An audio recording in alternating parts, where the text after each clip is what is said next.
Hello everyone, how are you all? I hope you all are doing absolutely fine and welcome back to my channel Becoming Proactive with Soumya Agarwal. तो हम लोग continue कर रहे हैं अपनी Q&A series that I have started for CA final law, जिसमें मैं आपको जितने भी examples and test your knowledge के क्वेश्चंस हैं आपके स्टडी मटेरियल में वो सारे के सारे डिस्कस कर रही हूँ। तो इससे आपका एक शॉर्ट रिकैपिचुलेशन हो जा रहा है क्योंकि इन वाले क्वेश्चंस में बहुत सारे कंसेप्ट कवर हैं। ठीक है, इस वाले चैप्टर में आपके 2-3 जो कंसेप्ट्स हैं that are very very much covered in your TY के क्वेश्चंस। तो अगर किसी भी स्टूडेंट को उस वाले कंसेप्ट में प्रॉब्लम होगी तो वो इन क्वेश्चंस के थ्रू क्लियर हो जाएगा। तो बेसिकली जो इसमें डिस्कशन हुआ है that is more on section number 244 जो आपके टीवाई के क्वेश्चंस हैं, और जो आपका सेक्शन नंबर 245 है उसके भी कुछ क्वेश्चंस हैं। बाकी एग्जांपल्स में इन्होंने प्रॉपर क्वेश्चन फॉर्मेट में नहीं दिया है, पॉइंट्स में दिया है। तो पहले मैं ये टीवाई के क्वेश्चंस आपके साथ में डिस्कस कर लेती हूँ, देन फिर हम लोग एग्जाम्पल्स पे मूव कर लेंगे। एक बार रीडिंग ले लेंगे कि क्या क्या दे रखा है एग्जाम्पल्स में, ठीक है ना। So let's get into the video. तो क्वेश्चन नंबर 1 है, एबीसी प्राइवेट लिमिटेड एक कंपनी है in which there are 8 share holders. ठीक है, ओके। तो यहाँ पे 8 शेयर होल्डर्स हैं कंपनी के अंदर। अब क्या जो मेंबर है जिसके पास में less than 1/10 of the share capital है अप्लाई कर सकता है वो ट्रिब्यूनल को for relief against the operation and mismanagement. So you have to give your answer according to the provisions of the companies act 2013। अब मैं आपको थोड़ा सा बैकग्राउंड बता देती हूँ इस सेक्शन का। जब भी आप एप्लीकेशन दोगे ट्रिब्यूनल को for any kind of operation या मिसमैनेजमेंट, और ये कौन दे सकते हैं, मेंबर्स दे सकते हैं। ठीक है, तो उसमें क्या कंडीशन होती है, उसमें ये कंडीशन होती है कि अगर कंपनी के पास में शेयर कैपिटल है तो कम से कम 100 मेंबर्स या फिर 1/10 ऑफ द टोटल मेंबर्स को वो जो एप्लीकेशन है वो देनी चाहिए। और अगर कोई एक मेंबर है और उसके पास में 1/10 ऑफ द शेयर कैपिटल या उससे ज़्यादा है, अब ये जो शेयर कैपिटल है 1/10 वाली ये कैसी होनी चाहिए, इश्यूड शेयर कैपिटल। ठीक है, तो अगर एक सिंगल मेंबर के पास में 1/10 of the issued share capital या उससे ज़्यादा है तो भी वो एप्लीकेशन दे सकता है। और इनकेस अगर कंपनी के पास में शेयर कैपिटल नहीं है तो 1/5 ऑफ द टोटल मेंबर्स जो हैं वो एप्लीकेशन फाइल कर सकते हैं। ठीक है, अब ये जो कंपनी है इसमें क्या हुआ है, इसमें टोटल मेंबर्स हैं आपके 8। तो 8 का अगर देखा जाए तो 1/10 कितना हो गया, 8 का 1/10 हो गया 0.8। तो 0.8 का मतलब तो एक तरह से 1 ही हो गया। अब इसमें क्या हुआ है, can a member holding less than 1/10 of the share capital of the company apply to the tribunal for relief against the operation and mismanagement. अब अ का मतलब क्या हुआ, अ मेंबर का मतलब हुआ एक मेंबर, मतलब कि 1 मेंबर। तो देखो इसको आपको ऐसे करके लिख कर आना है कि इन केस अगर कंपनी के पास में शेयर कैपिटल है तो कम से कम 100 होने चाहिए, या फिर मतलब लेस लोअर ऑफ 100 मेंबर्स, या फिर 1/10 of the total number of members जो भी इनमें से कम है। तो 8 मेंबर्स का 1/10 कितना हो गया, 0.8। या फिर अगर कोई भी मेंबर या मेंबर्स है जिनके पास में कम से कम कैसी है, 1/10 of the issued share capital है, और वो इशूड शेयर कैपिटल भी पेड होनी चाहिए। ठीक है, इसकी सब फुल्ली पेड अप होनी चाहिए वो। अब इस केस में क्या है, 8 शेयर होल्डर्स है, तो as per the condition A above 10% of 8 मतलब कि 1 मेंबर होना चाहिए। तो 1/10 वाली जो कंडीशन है उसको ये सेटिस्फाई कर रहा है क्योंकि यहाँ लिखा होता है a member, right. So therefore a single member can present a petition to the tribunal regardless of the fact that he holds less than 1/10 of the company share capital, क्योंकि यहाँ पे लिखा हुआ है शब्द, वर्ड लिखा है यहाँ और। ठीक है, अब या तो आप 1/10 of the share capital hold कर लो, या फिर आप क्या हो, आप टोटल के 1/10 हो जाओ, मतलब टोटल नंबर ऑफ मेंबर्स के 1/10 हो जाओ।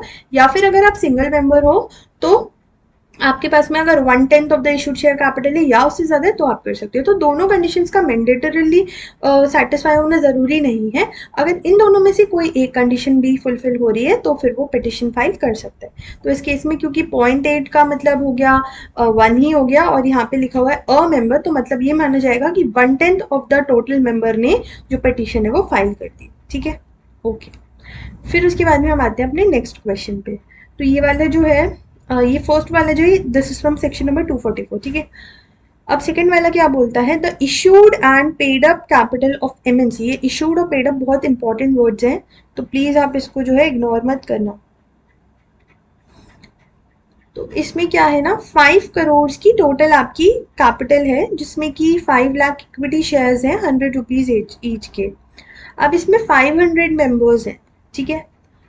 A petition was submitted before the tribunal signed by 80 members holding 10,000 equity shares of the company for the purpose of relief against oppression and mismanagement by the majority shareholders.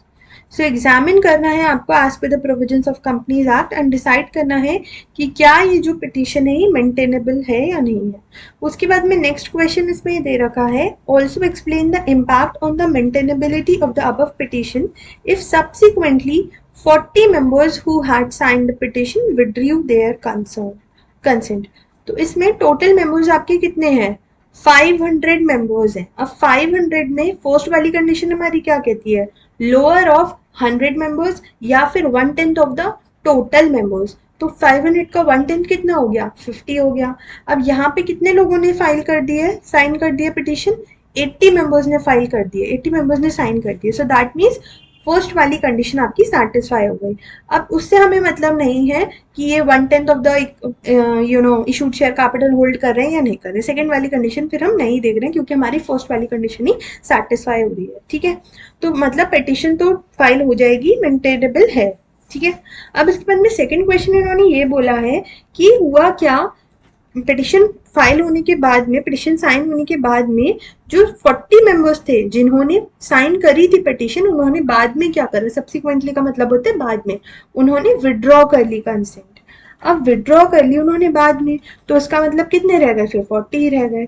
तो अब आप बोलोगे कि ma'am ये तो 50 से कम हो गए क्योंकि 500 का 1/10 तो 50 होता है। तो देखो इसमें आता है आपका एक केस लॉ, और उस केस लॉ का नाम आप याद कर लो तो ज्यादा बेटर रहेगा। ये जो केस लॉ है ये रिलेटेड है आपका जो वर्ड है AIR।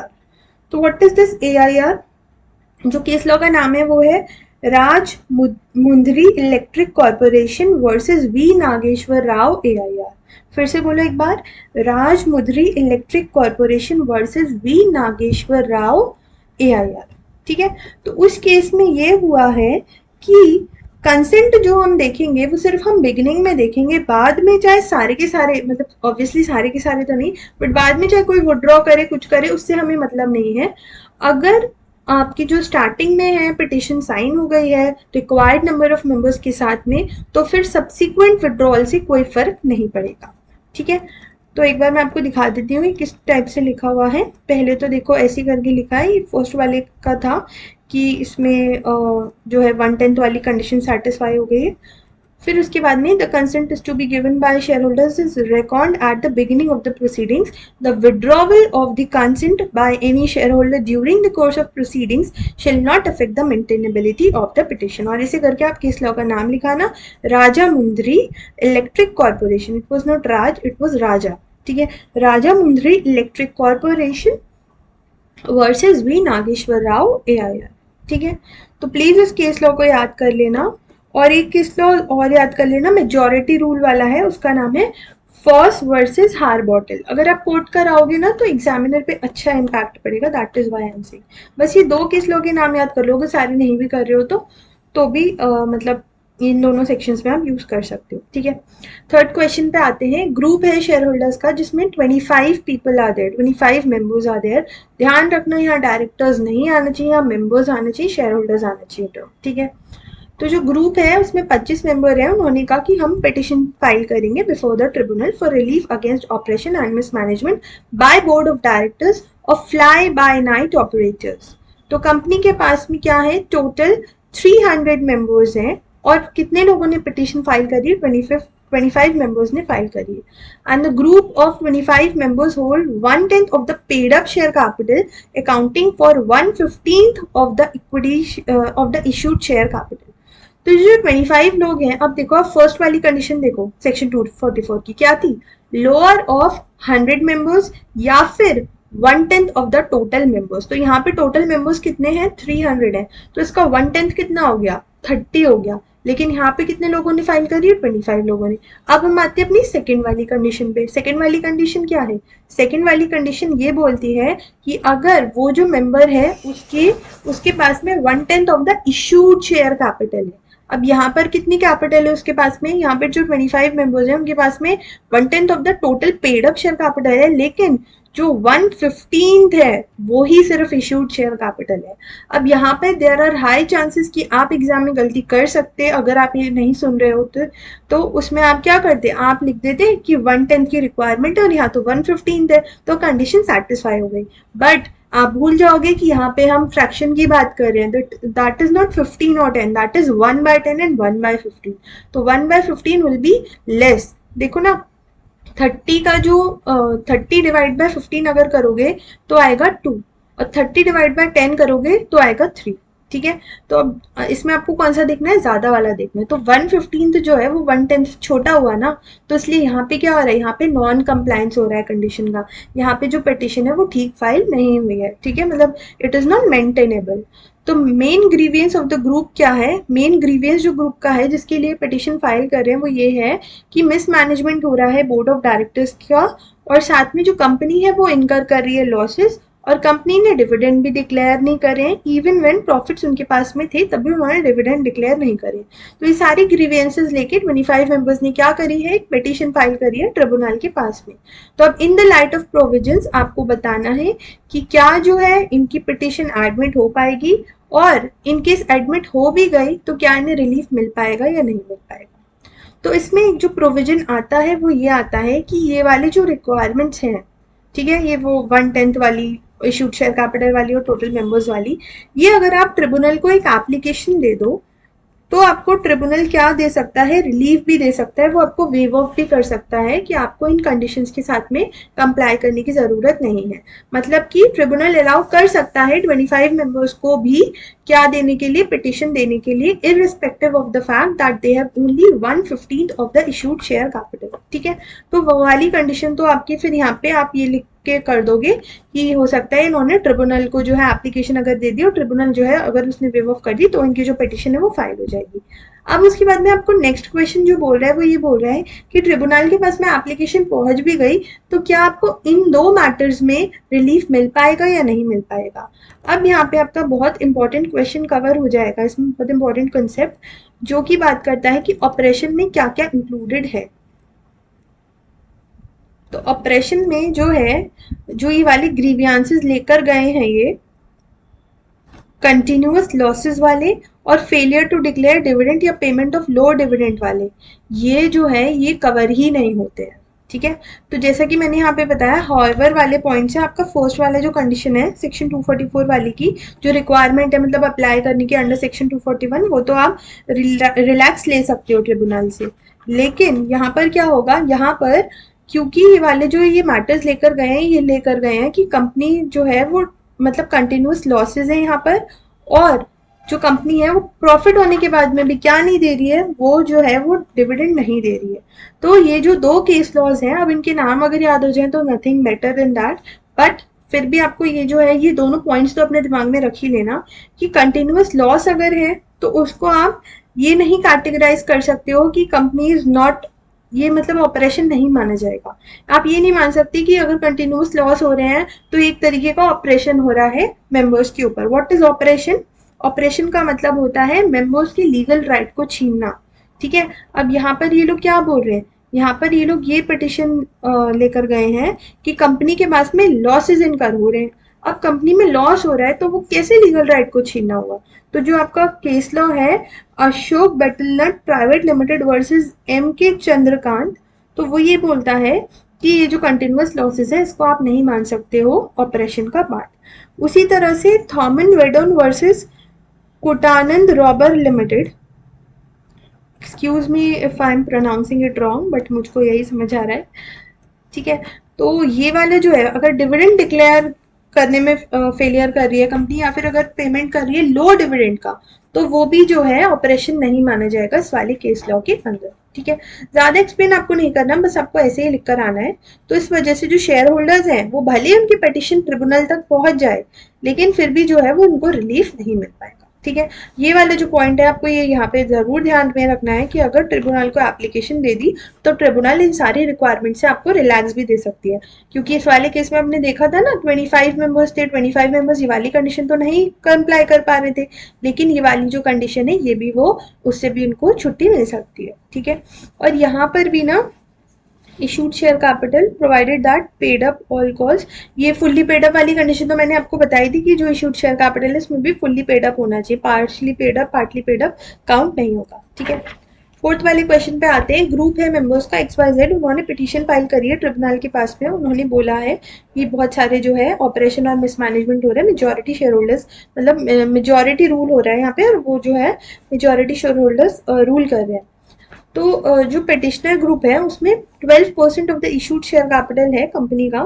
During the pendency of the petition some of the petitioner group holding about 5% of the issued share capital wish to disassociate themselves from the petition, and they hold along with other majority shareholders have submitted before the tribunal that the petition may be dismissed on the ground of non maintainability। तो आपको बताना है कि जो contention है with regard to the provisions वो ठीक है या नहीं। अब इस केस में क्या हुआ है, जो पिटिशनर ग्रुप है उसमें कितने लोग कितनी परसेंटेज होल्ड कर रखी है उन्होंने, 12% जो है वो होल्ड कर रखी है इशूड शेयर कैपिटल। ठीक है, तो आपके पास में जो कंडीशन है वो क्या है, not less than 1/10 of the issued share capital, लेकिन यहाँ तो उन्होंने 12% इशूड शेयर कैपिटल होल्ड कर रखी जितने भी पिटिशनर लोग हैं। तो फिर इस केस में क्या माना जाएगा, इस केस में ये माना जाएगा कि जो सेकंड वाली कंडीशन है उसके थ्रू जो है वो सेटिस्फाई हो रहा है। अब इसमें भी इन्होंने फिर से यही बोल दिया कि बाद में जो कुछ शेयर होल्डर्स थे, कुछ पिटिशनर्स थे, उन्होंने छोड़ के चले गए वो, तो क्या जो है यहाँ पे नॉन मेंटेनेबिलिटी हो जाएगी। सॉरी आंधी आ रही है थोड़ी, इस वजह से डिस्टर्बेंस होगा, excuse me for that. Okay, ठीक है, तो इसमें जो है इसमें भी वही वाला केस लॉ आपका आ जाएगा AIR वाला, Rajahmundry electric corporation versus V Nageswara Rao, that if some of the consenting members have subsequent to the presentation of the petition withdrew their consent, it would not affect the right of the applicant to proceed with the petition. मतलब जितने लोग required थे उतने लोगों ने एक बार petition file कर दी, एक बार पिटिशन साइन कर दी, तो फिर नो मैटर फिर बाद में कुछ भी हो, रेजिग्नेशन हो, वो लोग हटे, वो लोग विड्रॉ कर लें, उससे मतलब नहीं है, प्रोसीडिंग जो है उस पिटिशन की हो जाएगी। ठीक है, सो दस the validity of the petition must be judged on the facts that as they were at the time of presentation, presentation के टाइम पे अगर compliance हो रही थी तो ठीक है, otherwise मतलब बाद में फिर कुछ भी होता है उससे जो है उसकी maintainability पे effect नहीं पड़ेगा। ठीक है, neither the right of the applicants to proceed with the petition nor the jurisdiction of the tribunal, तो ना तो एप्लीकेंट्स के ऊपर कोई फर्क पड़ेगा और ना ही इस बात पे फर्क पड़ेगा जो jurisdiction of the tribunal to dispose it of on its merits can be affected by events happening subsequent to the presentation of the petition। okay, तो presentation के टाइम पे जो है होना चाहिए, फिर subsequently कुछ भी होता है तो ये केस लॉ का नाम आप जरूर याद कर लेना। फिफ्थ वाला जो है क्वेश्चन वो क्या करता है, ग्रुप मेंबर्स का है जिसमें 380 लाख इशूड शेयर कैपिटल है जोलो लिमिटेड में, और ये एक लिस्टेड पब्लिक कंपनी है। लिस्टेड वर्ड पे मैं ध्यान दे रही हूँ। यहाँ पे क्या आ गया, यहाँ पर आपका आ गया सेक्शन नंबर 245। ठीक है, अभी देखो मैं पढ़ रही हूँ तो आपको पता लगेगा। इसमें क्या हुआ है, लिस्टेड पब्लिक कंपनी में टोटल इशूड शेयर कैपिटल है 15,000 lakhs की as per the latest financial statements, and they alleged that company board of directors is conducting an act which is ultra vires in the articles or memorandums of the company without altering the memorandum or articles of the company. They make application to NCLT to restrain the company from doing such ultra vires with the reference to the Companies Act ascertain करो applicability। तो ये जो है ये आपका class action वाला जो clause है दिस इज हियर, और इसमें भी ये जो क्लास एक्शन वाला प्रोविजन है that is not applicable to banking company. तो यहाँ बैंकिंग कंपनी अगर होता ना तो आपको ये जो था अप्लाई नहीं होता, लेकिन यहाँ बैंकिंग कंपनी नहीं है, तो यहाँ पर आपको क्या देखना होगा, यहाँ पर क्या हुआ है ना, कुछ मेंबर्स जो है उनको ऐसा लग रहा है कि जो ये ऑल्टरेशन हो रहा है ना MOA AOA में, ये जो है ये अल्ट्रा वायर्स है। ठीक है, तो ये अल्ट्रा वायर्स हो सकता है कंपनी के लिए, तो इसलिए आप क्या करो, आप इसको रोक दो। ठीक है, उन्होंने ये बोला कंपनी की जो बोर्ड ऑफ डायरेक्टर्स है वो एक एक्ट कर रहे हैं जो कि अल्ट्रा वायर्स है आर्टिकल्स और मेमोरेंडम के हिसाब से विदाउट ऑल्टरिंग द मेमोरेंडम और articles of the company. Sorry, इसमें मैंने गलत बोल दिया, इसमें ये है कि जो कंपनी के बोर्ड ऑफ डायरेक्टर्स है ना वो एक ऐसा एक्ट कर रहे हैं जो MOA और AOA के हिसाब से अल्ट्रा वायर्स है, और बिना अल्टर करे ही वो उस एक्टिविटी को कर रहे हैं, तो उन्होंने एनसीएलटी को बोला है कि कंपनी को आप रोको कि वो कोई भी ऐसा अल्ट्रा वायर्स एक्ट ना करे that is ultra vires to the MOA और एओए ऑफ द कंपनी। तो इसमें जो है अगर ऐसा कुछ भी एप्लीकेशन जो देना है, अब ये जो एप्लीकेशन ये मेंबर्स भी दे सकते हैं और ये डिपॉजिटर्स भी दे सकते हैं, ठीक है। तो वो जो है वो दे सकते हैं किसको, एनसीएलटी को, मतलब ट्रिब्यूनल को वो दे सकते हैं एप्लीकेशन। अब इसमें भी कुछ कंडीशंस है, जैसे अभी जो हम देख रहे थे वो हम देख रहे थे application to tribunal for operation and mismanagement, ठीक है, for relief in case of operation, जो था वो 241 वाला हम देख रहे थे ना। 244 में जो अभी के क्वेश्चंस मैंने डिस्कस कराए थे कि अगर उनको उससे रिलीफ चाहिए तो उन्हें कितने लोग होने चाहिए जो पिटिशन फाइल करेंगे। अब अगर आपको ये वाली चीजें चाहिए, रिलीफ वाली चाहिए, या फिर आपको कुछ रिजोल्यूशन में एंटर कराना है, कॉम्पनसेशन लेना है, तो उसके लिए आपका आता है सेक्शन नंबर 245। तो ये जो है ये मेंबर्स के लिए भी एप्लीकेबल होता है और डिपॉजिटर्स के लिए भी एप्लीकेबल होता है। तो इसमें कितने लोगों को करनी होती है एप्लीकेशन ट्रिब्यूनल को, इसमें दो कंडीशंस हैं, मेंबर्स, डिपॉजिटर्स। तो मेंबर्स में क्या कंडीशन होती है, लोअर ऑफ 100 मेंबर्स या फिर 1/10 नहीं, यहाँ पर आ जाएगा 5% ऑफ द टोटल मेंबर्स, ठीक है। इसी तरह से डिपॉजिटर्स में क्या है, लोअर ऑफ 100 डिपॉजिटर्स या फिर 5% of the total number of depositors. उसी तरह से इसमें दूसरी कंडीशन ये भी है, इसमें एंड है, इसमें और नहीं है दूसरी कंडीशन के लिए, जो मेंबर्स हैं, जो मैंने आपको बताया 5% of the total number of members या 5% of the total number of depositors, तो उसमें जो मेंबर्स है ना वो अगर लिस्टेड कंपनी के हैं तो उनके कैसी होनी चाहिए, उनके पास में 2% of the issued share capital होना चाहिए कम से कम, और जो अनलिस्टेड कंपनी है उनके पास में 5% होना चाहिए इशूड शेयर कैपिटल का, ठीक है। और जो डिपॉजिटर्स हैं उनके पास में क्या होना चाहिए, 5% होना चाहिए टोटल डिपॉजिट का। और अगर कंपनी के पास में शेयर कैपिटल नहीं है तो उसमें फिर से वही है, 1/5 of the persons can register of the members, ठीक है। जो 1/5 है फिर उसमें टोटल जो मेंबर्स के होंगे वो आ जाएंगे। तो अब इस वाले केस में क्या हुआ है, एक बार मैं फिर से आपको क्वेश्चन पे ले चलती हूँ। इस वाले केस में आपके पास में है 380 लाख इशूड शेयर कैपिटल। तो इसमें मैंने आपको दो कंडीशन बताई।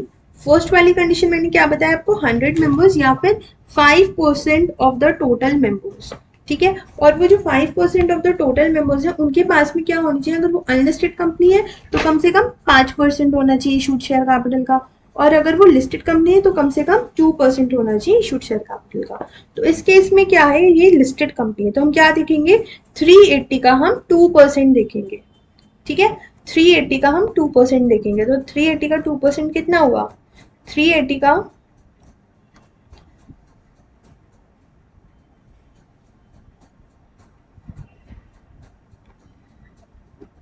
एक मिनट, इसमें क्या है, मेंबर होल्ड कर रहे हैं 2.53, एक सेकेंड,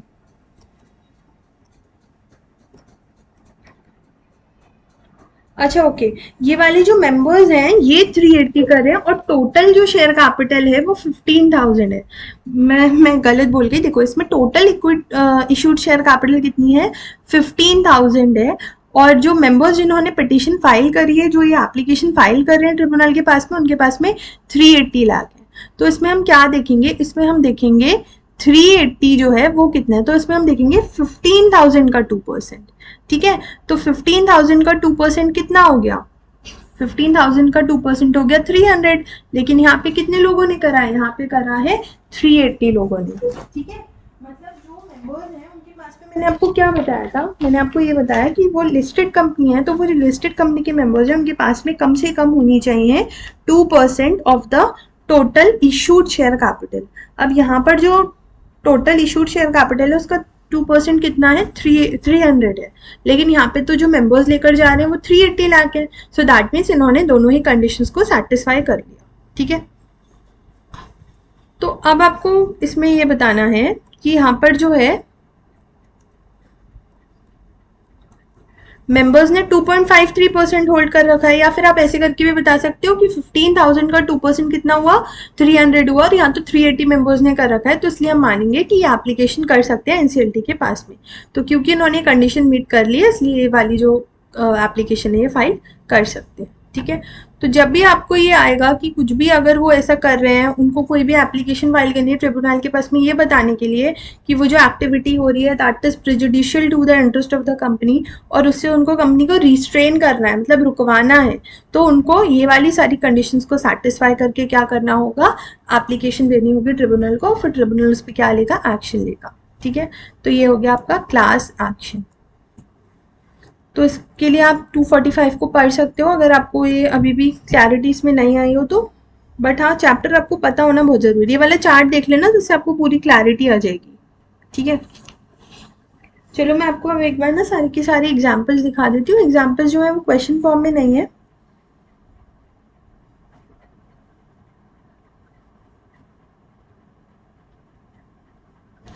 ये वाले एग्जाम्पल में तो उन्होंने ये दिया है कि कंपनी में 7 शेयर होल्डर्स हैं। अब at the general meeting when any resolution is passed whether ordinary और special, such a resolution should be passed in the favor if these 3 shareholders vote in the favor as they have majority, so therefore the voice of minority जो है oppress हो गई। तो ये basically वाला जो example है that is about majority rule. तो इसमें होता क्या था, मेजोरिटी रूल में होता था कि जितने ज़्यादा अगर वोट्स, अगर किसी ट्रांजेक्शन के क्या है, ट्रांजेक्शन कह रही हूँ, कोई भी अगर रिजोल्यूशन है उसके लिए अगर ज़्यादा नंबर ऑफ वोट्स हो गए तो उस केस में क्या होता था, जो माइनॉरिटी शेयर होल्डर्स होते थे उनकी आवाज़ दब जाती थी और वो अप्रेस हो जाते थे। जैसे आप खुद को इमेजिन करो, आप सपोज 7 पीपल का ग्रुप है आपका, ठीक है। अब उसमें से क्या हुआ, जो 4-5 लोग हैं वो किसी चीज़ के साथ में अग्री कर रहे हैं, लेकिन जो बाकी के लोग हैं वो अग्री नहीं कर रहे हैं। तो आप क्या करोगे, आप करोगे क्योंकि हम मेजोरिटी हैं तो हमारी चलेगी। तो उससे क्या होगा, वो जो 3 बाकी के लोग हैं उनके साथ में इनजस्टिस हो रहा है, उनके साथ ऑपरेशन हो रहा है। तो इसी वजह से जो है मेजोरिटी रूल की वजह से ही जो है ये ट्रिब्यूनल वाला कंसेप्ट आया, और ट्रिब्यूनल इस केस में आती है अगर माइनॉरिटी शेयर होल्डर्स जो है वो एप्लीकेशन दे देते हैं। तो वो सारी कंडीशन मैंने आपको बताई दी, हमें 245 वाली, 244 वाली। ठीक है, अब आते हैं हम अपने नेक्स्ट एग्जाम्पल पे। इसमें दिया है majority share holders pass resolution only for advantage of the company where they themselves are majority share holder, purpose for such a resolution for compulsory acquisition of shares of minority. This is not that relevant. हाँ, इसमें है in the application file to the tribunal, अगर कोई भी share holder है जो director भी है तो वो डायरेक्टर की कैपेसिटी में नहीं कर सकता, वो सिर्फ एक शेयर होल्डर की कैपेसिटी में ही क्या कर सकता है, शेयर होल्डर की कैपेसिटी में ही वो कोई भी कॉम्पनसेशन ले सकता है, कुछ भी वो एप्लीकेशन कर सकता है। ठीक है, जो फेलियर टू डिक्लेयर डिविडेंड है वो हम ऑपरेशन नहीं मानेंगे। फिर जो लीगल हेयर है डिजीज शेयर होल्डर का, वो फाइल कर सकता है पिटिशन, लेकिन such legal heir was in the position of a minority holder, so can the application filed by legal heir be maintainable in the court? तो इसमें यह है कि कोई भी अगर लीगल हेयर है डिजीज शेयर होल्डर का जिसके पास में माइनॉरिटी स्टेटस एंटाइटल्ड है, तो वो क्या कर सकता है, even his name is not on the register on the members of the company. मतलब जो लीगल हेयर है, जिस पर्सन के पास में माइनॉरिटी शेयर होल्डर, जो माइनॉरिटी शेयर होल्डर था, जो डिजीज्ड था, उसका लीगल है भी क्या कर सकता है, पिटीशन फाइल कर सकता है, इवन अगर उस पर्सन का नाम जो है रजिस्टर ऑफ मेंबर्स में नहीं है तब भी वो कर सकता है। ठीक है, फिर उसके बाद में है without a person being so appointed was acting as a managing director and discharging his functions with or without the knowledge of members. Now member can not file an application with the tribunal claiming it as operation. तो ये जो है इसमें क्या हुआ है, एक person जो है बिना अपॉइंट हुए एक मैनेजिंग डायरेक्टर और डिस्चार्ज कर रहा, मैनेजिंग डायरेक्टर की तरह एक्ट कर रहा था और अपने फंक्शंस को डिस्चार्ज कर रहा था बिना मेंबर्स की नॉलेज के। तो क्या आप जो है इसको ऑपरेशन मान सकते हो? सो नो, ये जो है ये ऑपरेशन काउंट नहीं होगा। ठीक है, फिर without obtaining relief from tribunal continuous losses जो है उसको भी ऑपरेशन नहीं मानते हो। तो ये वाले जो कुछ कंडीशंस हैं ये आपकी जो है, जैसे अभी मैंने आपको क्वेश्चन दिखाए थे तो उसमें आ सकता है, एक क्वेश्चन फॉर्म में आ सकती है कि ये मैटर्स लेके पिटीशन फाइल हुई है तो क्या उनको रिलीफ मिल सकता है या नहीं मिल सकता, तो आप उसमें जो है इन वाले लाइन्स के अकॉर्डिंग लिखोगे। ठीक है, फिर in case where the shareholding of the petitioner has been reduced to below 10% due to fresh installment or issue which is challenge or suppressive, the maintainability of the petition would be reduced after determining the validity of the issue of allotment. The petition shall be maintainable and the petitioner shall be entitled to relief. The requirement of shareholding up to prescribed percentage is mandatory. It must be shown with the help of documentary evidences. ये जो है ये MCQ में आ सकता है। जो requirement है share holding का वो मैंडेटरी है और ये डॉक्यूमेंट्री एविडेंस से आपको दिखाना होगा। जो पोजीशन है शेयर सर्टिफिकेट का वो भी एक प्राइमा फेसी प्रूफ हो सकता है। There is a presumption that a share certificate is a valid title to share. ये वाली जो शेयर होल्डिंग है ना, तो ये आपको आ सकता है एग्जाम्पल की मतलब एमसीक्यू में कि क्या वो प्रूफ हो सकता है या नहीं हो सकता है शेयर होल्डिंग का। ये वाला तो मैंने आपको अभी इतनी बार डिस्कस करके बता ही दिया कि अगर बाद में कुछ विड्रॉल हो जाता है कंसेंट का तो उसको हमें कोई फर्क नहीं होता, हम मेंटेनेबल मानते हैं उसको। और ये वाला जो पॉइंट है ये है कि हम यहाँ पे क्या कंसीडर करेंगे, इशूड शेयर कैपिटल जो है वो कंसीडर करेंगे। ठीक है, सो ऑलमोस्ट जो है ये आपके पॉइंट्स जो है वो यहाँ पर कवर हो जाते हैं। Mere lack of confidence among members themselves resulting in certain acts of irregularities और illegalities, इसको भी हम oppressive नहीं मान सकते हैं। A case of oppression as well as mismanagement has to be made out of by petitioner substantiating that the acts complained of cause prejudice to the interest of the company members and shareholders। So इसका basically मतलब यही है कि operation में क्या क्या points आते हैं। ऑपरेशन में आपके वो सारे पॉइंट्स आते हैं जो अफेयर्स हैं कंपनी के, वो इस तरह से कंडक्ट हो रहे हैं जो कि प्रिजुडिशियल है to the interest of the company, to the members of the company, या फिर to the interest of the public. ठीक है, वही सारे जो एक्ट्स हैं वही आप मानोगे कि वो क्या है, एक ऑपरेशन का पार्ट है। ओके,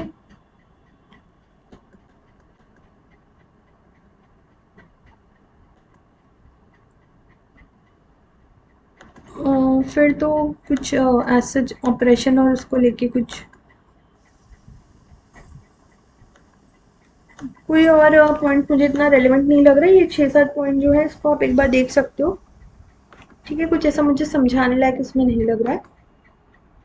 ओके, तो आपके यहाँ पे सारे के सारे एग्जाम्पल्स और इलस्ट्रेशन जो है वो कवर होते हैं। And I am ending the video here. I hope that it is helpful to you.